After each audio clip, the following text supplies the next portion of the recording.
हम श्रीमती सिंधिया जी का हार्दिक स्वागत वंदन अभिनंदन करते हैं।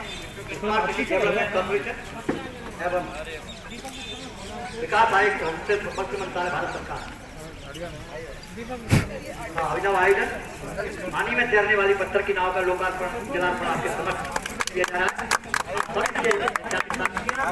जोरदार के साथ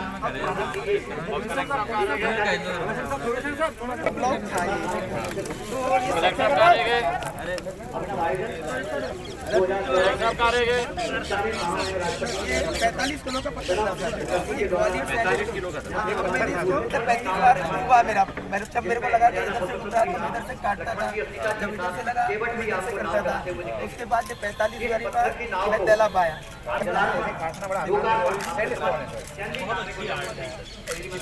करो मैं गिराऊंगा नहीं। आप नहीं गिराओ, एक ही पत्थर मारो तो मूर्ति है उसी पत्थर पे कटेगी नहीं भाई। नाला मंत्री ग्वालियर के लिए तानसेन की संगीत ग्वालियर के लिए समर्पण कर रहे हैं। अफ्रीका में नलो नील ने भगवान राम का नाम लेकर पत्थर चढ़ाए थे। पीछे हो जाओ, पीछे हो। बोल तो यार मोबाइल के अपना इस्तेमाल किया है। पत्थर की नाव को बनाकर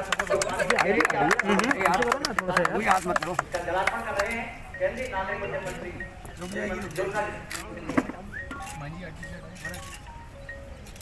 हमारे सभी प्रशासनिक अधिकारियों और सभी परिवार के सभी इसके राजनेता का सियापत रामचंद्र की जय।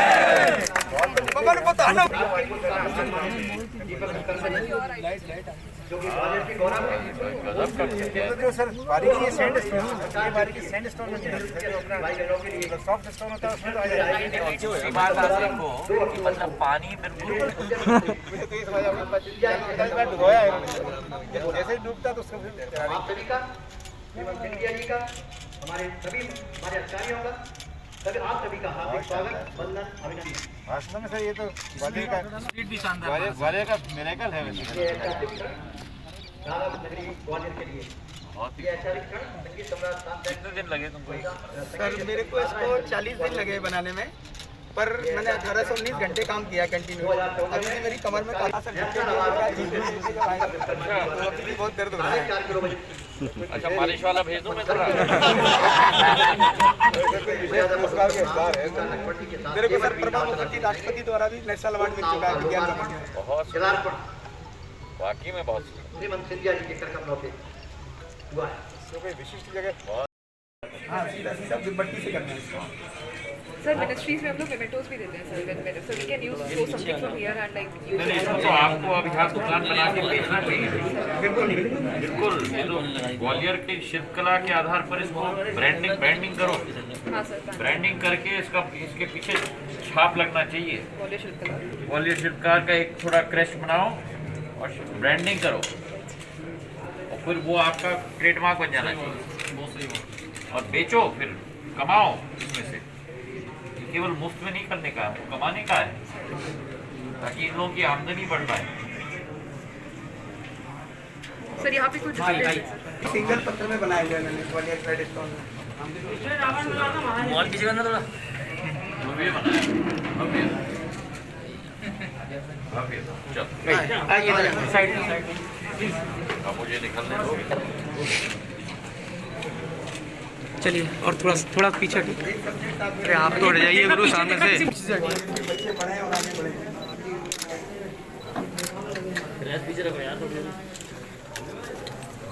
पीछे देख के जाना, पीछे मूर्ति है भैया। ऐसे पीछे रुको यार, पीछे की मूर्ति है। इसका बैलेंस कैसा बनाया आपने? तो बेस से मूर्ति का बैलेंस कैसा बनाया? कुर्सी पर टेबल पर ऊंचा बैठाया हुआ है, नीचे की पुस्तक का डिजाइन किया है, इसके ये होलो किया है पूरा।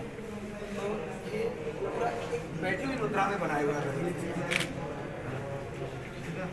जो पुराने 500-600 साल पुराने शिल्पकार होते हैं, ऐसे मूर्तियों का बैलेंस, आपका जो बेस है बहुत चौड़ा बेस है, पर वो लोग इतने पतले बेस पर इसका बैलेंस बनाते हैं। कैसे? वो उस चीज़ को हमें देखना पड़ेगा, उसको आपने कहा तो उसको ही हम काम करेंगे। बताओ। आपने इस बच्चे की शैली बनाई। ये बच्चा ऐसा भी नहीं है, ये बच्चा ऐसा है। इसका क्या मतलब है कि जब शैली ऐसी होती है, पूरे शरीर का वेट दाहिने तरफ ध्यान रखें और ये बाएं तरफ हो जाता है बैलेंस उस वेट का।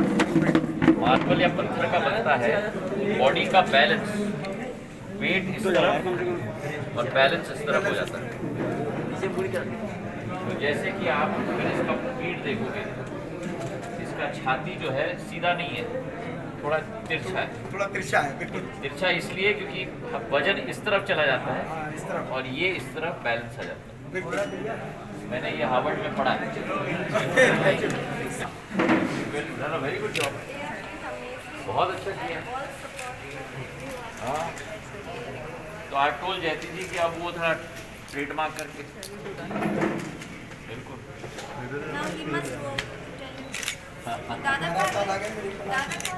दादा के मनमंदा जी। चलो अब जयती कहाँ? चलो आ जाओ। मतलब हिला मत यार वो। Sorry sorry.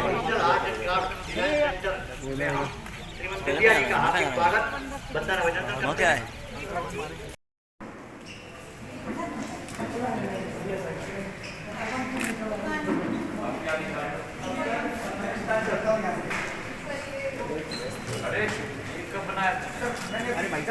अरे अरे अरे सेल्फी वहाँ पे लो यार। सेल्फी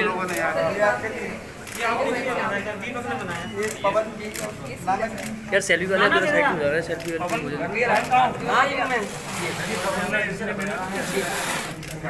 हाँ हाँ हाँ, मोबाइल पीछे भाई।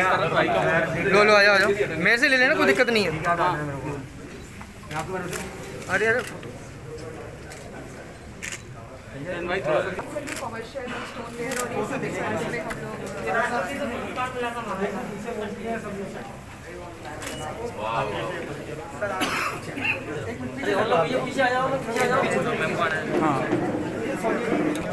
दिल्ली में सर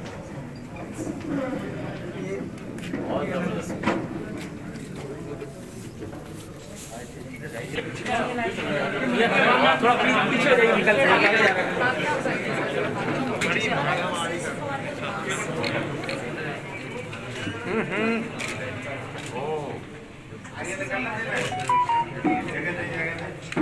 ये तो युवराज साहब ले रहे हैं।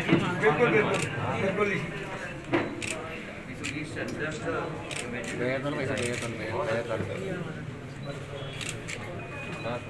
अगरबत्ती handle stand, door handle, door knob. और ये तो अगरबत्ती स्टैंड भी बना सकते हो। लेकिन बैक साइड में से होल होगा। छेद बनाओगे तो अगरबत्ती स्टैंड बन जाएगा। बैक साइड से साहब आए ना, ये डोर बनवाए होगी दरवाजे का। बहुत जबरदस्त। अरे वाह,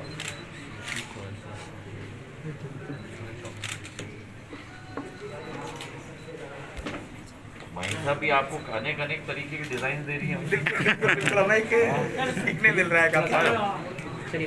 कश्ती पानी पर तैर गई। ये शिल्पकार का कमाल है। सुनील कहाँ गया? आ जाओ।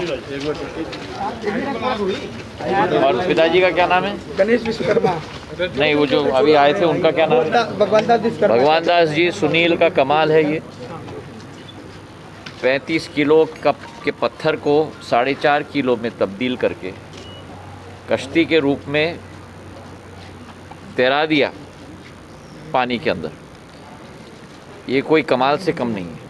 और जो हस्तशिल्प की कला और हुनर आज हम लोगों को देखने को मिली है, ये ग्वालियर की रग रग में है और खून में है।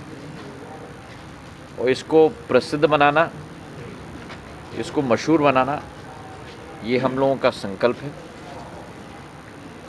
पारिवारिक पैमाने पर भी सिंधिया परिवार ने सदैव हस्तशिल्प को बढ़ोतरी करने की कोशिश की है।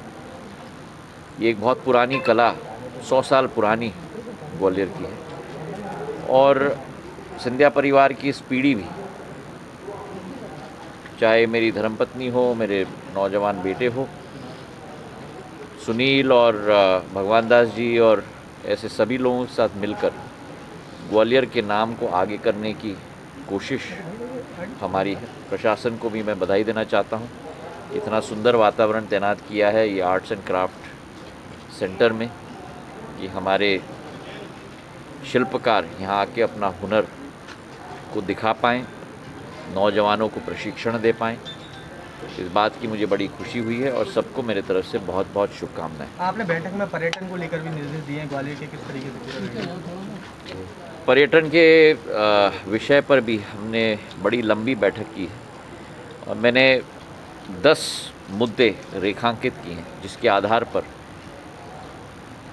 प्रशासन को हम लोगों ने मिलके निवेदन किया है कि एक प्रारूप बनाएं। 1 महीने का समय हम लोग ने दिया है कि अलग अलग सर्किट्स बननी चाहिए। संगीत का सर्किट अलग होना चाहिए, धर्म का सर्किट अलग होना चाहिए, संस्कृति का सर्किट अलग होना चाहिए, इतिहास का सर्किट अलग होना चाहिए और फिर उस सर्किट की ब्रांडिंग, सुरक्षा का वातावरण, आवागमन की सुविधा शहर के अंदर टैक्सियों के आधार पर, बसों के आधार पर और गाइड्स की व्यवस्था भी, ताकि एक वातावरण पर्यटन के प्रति बन पाए, एक जागरूकता हमारे ग्वालियर के वासियों का भी हो, क्योंकि जब तक ग्वालियर के वासियों में जागरूकता नहीं होगा इतिहास के प्रति, पर्यटन के प्रति, तब तक हम लोग बाहर से लोगों को आकर्षित नहीं कर पाएंगे। शेजवलकर साहब का भी यही सुझाव था, जो एक बड़ा उम्दा सुझाव है और इस पर हम लोगों को मिलकर कार्य करना है। तो हम लोग ने मिल के प्रशासन को आदेश दिए हैं कि जल्द से जल्द एक रूपरेखा बनाएं और फिर उसको हम आगे ले जाएंगे। आपके मंत्रालय ने फैसला लिया है कि फुल कैपेसिटी के साथ फ्लाइट चल सकेगी, कब से? वो आज नहीं लिया है, वो तो 3 दिन पहले मैंने लिया था। जी। ये 18 तारीख